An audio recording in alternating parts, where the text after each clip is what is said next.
G'day guys, welcome back to the Backyard Workshop DIY. Today I'm going to show you how I made this zero clearance throat plate for my drop saw, only using a piece of scrap. Now, before we get stuck into this, make sure you subscribe to the channel and click that notification bell to make sure you know when I release new content. Let's go get stuck in. So the first thing we're going to do is get this throat out. To get the throat out of my saw, I also need to get out the fence, but let's just see how we go. You can see mine's already broken here. Okay, now I've sped this next little bit up because you don't need to sit here and watch me pull my saw apart. Just if you're pulling yours apart, make sure you're looking for any little clips or anything like that. You don't want to break them as you do it. Now, the whole purpose of going to a zero clearance throat plate is to give me a lot cleaner cut, support my workpiece better, and also prevent a build-up of rubbish underneath that throat plate. And I know certainly I was surprised with how much it built up under mine. Wide gap, you can see how much stuff is actually down in here.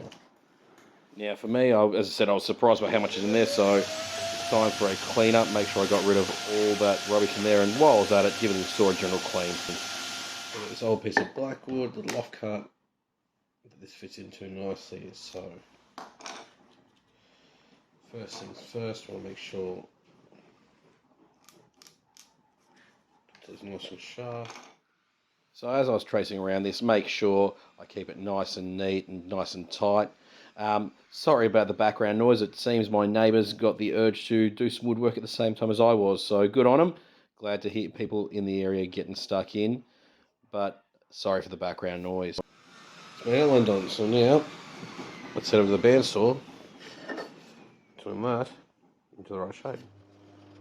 Now, I know not everyone has access to a bandsaw. You could just as easily do this with a jigsaw, or even if you don't have access to a jigsaw, grabbing a coping saw and cutting it out nice and slowly to get yourself sorted.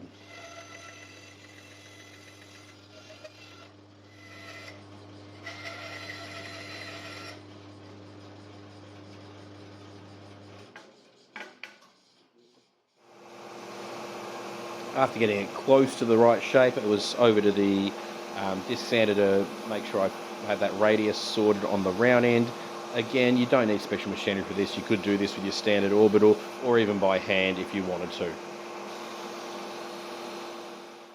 Okay, so after cutting and sanding, I did go back over to the bandsaw and cut my piece of timber in half to give me two. So if I muck one up, it also gives me a spare.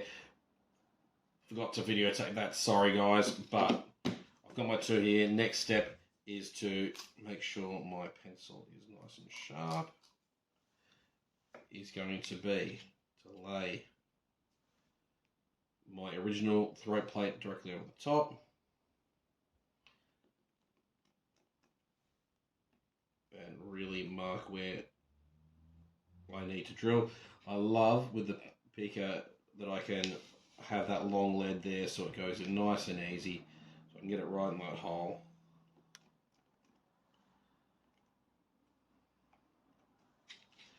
Now they're marked, time to drill and countersink. Now drilling pilot holes, I work my way up through drill bit sizes. That's just a habit I'm into, but it helps to prevent tear, especially in thinner material. The important part of this is the countersinking to make sure the heads of the screws sit flush with the surface of the saw. Fits, which is the first step, and that's nice, but now to make sure it is flush so there's nothing for timber to catch on that surface. Now to make that first cut, giving me the zero clearance throat. This simple upgrade is going to make my saw cut so much neater, far less tear out. It's a really easy and quick shop upgrade. If you've enjoyed this video, don't forget to hit that like button, subscribe to the channel, and we'll see you next time. Have a good one, guys.